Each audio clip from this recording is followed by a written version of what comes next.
Shirt says blacks for Trump. Yes. Blacks for Trump. Are you black? No, I'm not black. Okay. I bet he paid for that shirt too. Well, and I've seen, excuse me, I've seen a lot of people that are still wearing masks. Yeah, they never stopped. Exactly. So what are you hoping to hear from the president tonight? You know, I never really thought about that, but I hope that he is the president in 2024 and America is going to be great again. I wonder what shirt he chose not to wear in order to put this one on. You're saying they cheated Donald Trump out of the election? Yeah, and a lot of people know that. Well, what was their reasoning, their evidence? Well, it took a month for one thing to elect Biden in there. They had a whole month to cheat or whatever they did. It's supposed to be a one-day election. What's this, a month? They used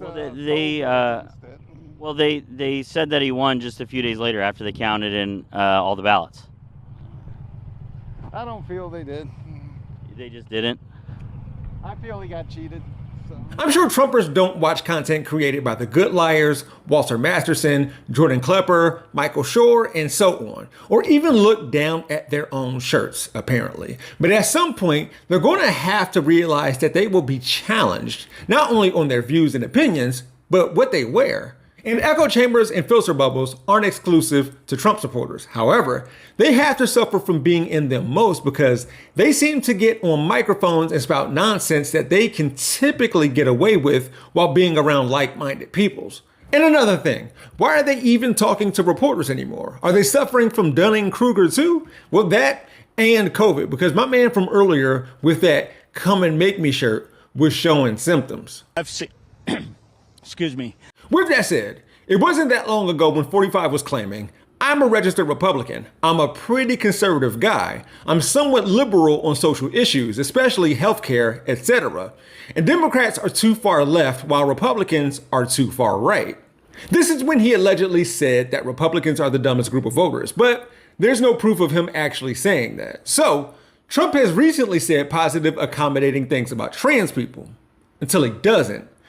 It's amazing how strongly people feel about that. You see, I'm talking about cutting taxes. People go like that.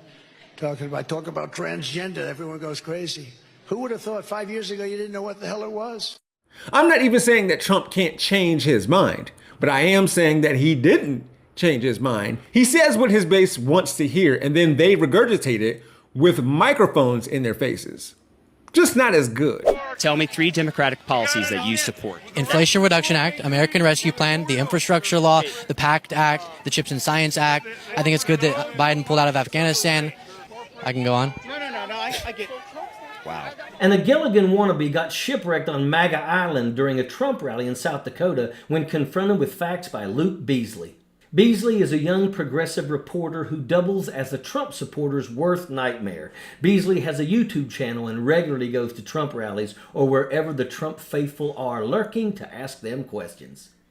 Okay, would you like to talk about the pullout of Afghanistan? Why did you feel bothered that I just listed policies I think are good? Because I think it's great that he lowers prescription drug costs. you don't know enough about those policies. So one of them in the Inflation Reduction Act is capping the cost of insulin for Medicare recipients at $35 out of pocket per month. And I think that's really good. I don't think seniors should be having themselves price gouged. And now Medicare will negotiate drug prices. I think that's really good because of Joe Biden and Democrats. I think Joe Biden is an illegitimate president. I think the election was stolen, and I think he's going to be killed for his treason. How about that? The Gilligan's Island character asked Beasley in a condescending manner to name 3 Democratic policies that he supported. And Beasley didn't hesitate either. Inflation Reduction Act, American Rescue Plan, the Infrastructure Law, the PACT Act, the Chips and Science Act. I think it's good that Biden pulled out of Afghanistan. The MAGA moron realized that he was over his head and reported to childish behavior when he was confronted with the truth. His moronic response showed his true colors as well. Why did you feel bothered that I just listed policies I think are good? Because I think it's great that he lowers prescription drug costs. you don't know enough about those policies. So Cognitive dissonance occurs when someone's core beliefs are challenged, causing discomfort to the person holding the erroneous beliefs. The size of the person's ego usually predicts their reaction to the negative situation. One common reaction that Trump and his cult members fall back on is using personal attacks instead of logic and reason. When the jackaloon got educated by Beasley, the best comeback that he could muster was wow. You could tell that the MAGA moron had bit off more than he could chew, and now he was mad about it. He thought that he couldn't be knocked off of his soapbox, but he messed around and found out. When pressed by Beasley, the MAGA Gilligan finally had enough of rational thought, and it caused the man to make an outrageous comment. Through his blind rage, the man said that Joe Biden is an illegitimate president and will be killed. He concluded with, "How about that?" I think Joe Biden is an illegitimate president. I think the election was stolen, and I think he's going to be killed for his treason. How about that? It's always the same with these jackaloons too. They never have any facts that back up their foolishnesses, just a bunch of hot air and conspiracy theories. When you listen to right-wing media and repeat the same garbage that clowns like James Comer and Lauren Boebert spew, you are probably in a cult. These fools can't admit that they're wrong. They keep repeating the same lies, hoping to make everyone else believe the way that they do. This MAGA moron is a prime example of a cult member who wants to groom the youth to be fascists, not to think for themselves. Luke Beasley represents the next generation of voters, young, energetic, and passionate about the future, and they don't lean Republican. That's why we've heard some in the GOP say that we should raise the voting age to 21 or even higher. MAGA Gilligan is an absolute moron. He couldn't handle being fact-checked, and he turned into a spoiled little brat. It would be epic if this jackaloon got a visit from the authorities over his statement. What an idiot, and that's a fact.